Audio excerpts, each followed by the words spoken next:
कौन है कि जो 500 रुपए का नोट फेंक रहा है? 500 रुपए का नोट फेंका, 500 रुपए का नोट उसके सामने गिरा तो गड्ढ उसने फिर सीधा किया एकदम प्रेस करके, और फिर नहीं फेंका। अब तो उसको बहुत बुरा लगा कि उंगली सीधी करने से बाद तो उसने एक कंकड़ी उठाई और कंकड़ी उठा करके जो ऊपर से पटकी तो उसके बिलबिला गया, और बिलबिला गया तो फिर ऊपर की तरफ देखता है कि किसने मारी। जब ऊपर की तरफ देखा तो इंजीनियर सामने, दोनों में बात होने लगी, उद्देश्य पूरा हो। भगवान क्या कहता है कि तुम मुझे मजबूर मत करो। ईश्वर कहता है कि तुम मुझे मजबूर मत करो कि मुझे तुम्हारे पास दुख भेजने पड़े। मुझे सेंटर में रखोगे तो मुझे तुम्हारे पास दुख भेजने काहे को पड़ेंगे। उसे कंकड़ी क्यों मारनी पड़ती सिर पर? अगर वो 10 के नोट को और 500 रुपए के नोट को बजाय जेब में रखने, जेब को पैसा तो आ ही गया, वो तो पैसा तो उसे मिलना ही था। वो जो मिल रहा है ऊपर देख लेता कि देने वाला कौन है। हम भी वही भूल कर रहे हैं, हम ऊपर नहीं देख रहे हैं कि देने वाला कौन है। हमको लगता है कि हम फैक्ट्री चला रहे हैं, हमको लगता है हम जाके दुकान में बैठे हैं इसलिए कमाई हो रही है, लेकिन भैया ऐसा नहीं है। कमाई तो शिष्य और मुझे सेंटर में रखो, फिर तुम्हारा कुछ नहीं बढ़ेगा, तुम्हारे जीवन में दुख नहीं आएंगे। मैया की चित्रवृत्ति की ये स्थिति देख करके मनसा वाचा कर्मणा मैया मुझ में हो गई है। क्या हो गई है? श्याम में, श्याम में। तो मैया की स्थिति देख करके भगवान पहुंच गए और जिद करने लगे कि मैया मुझे भूख लगी है, मुझे दूध पिला दे। वो ईश्वर जो आप काम है, पूर्ण काम है, निष्काम है, वो ईश्वर कामना में हो गया। लेकिन किसके लिए? जो व्हाट्सएप पर चैटिंग नहीं कर रही है, जो सवेरे सवेरे मोबाइल लेके नहीं बैठी है, वरन के पसीना बहा रही है। भगवान को चाहिए, भगवान के, मैंने कहता हूं गिव एंड टेक वाला फॉर्मूला है, वहां एक तरफा मामला नहीं है। कुछ दे करके ही पा सकते हैं हम लोग, बिना कुछ दिए नहीं मिलेगा, नहीं मिलेगा।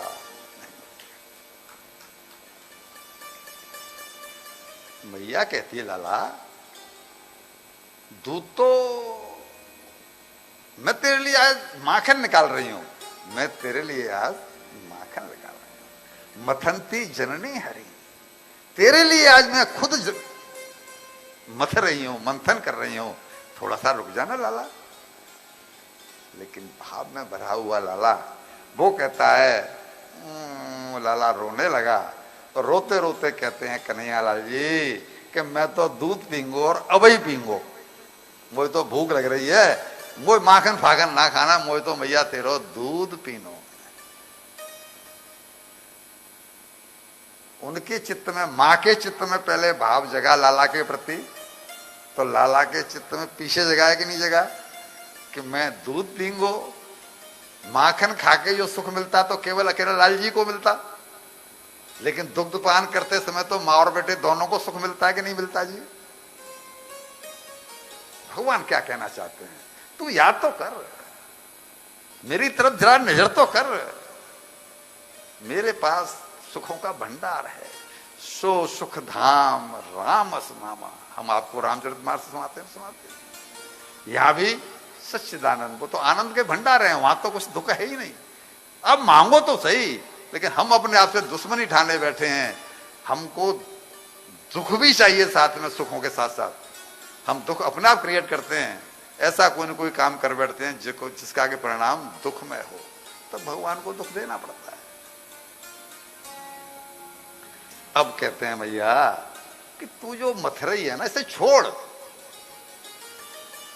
संसार का जो भी व्यक्ति जो भी काम करता है वो एक साधन है मां। हाँ लल्लू, साधन है। मैं ही तो साधन कर रही हूं ना, ये मत कहना ही फिर जाऊं तो माखन निकालूंगी। हाँ तो मैया ये साधन करने की अब तुझे कोई जरूरत नहीं है। क्यों? कि सब साधनों का जो फल है वो तेरी गोदी में आ गया। तेरी गोदी में आ गया ना, तो फिर क्या जरूरत है मथन करने की? सब साधनों का फल मैं हूं और मैं तेरी गोदी में आ गया। लेकिन भगवान को यहां लीला करनी थी ऊखल बंधन की, तो जानबूझ के क्या किया कि आज्ञा दी किचन में गर्म हो रहे दूध को उफनना शुरू करो। मैं महेश बंसीधर जी को वही बताना चाहता था हर बात में, देखो ये लीला है, देखो ये लीला है, ये भगवान की प्री प्लान्ड है, ये उन्होंने लीला का मतलब पर्पजलेस एक्टिविटीज। तो वो दूध उफलने लगा।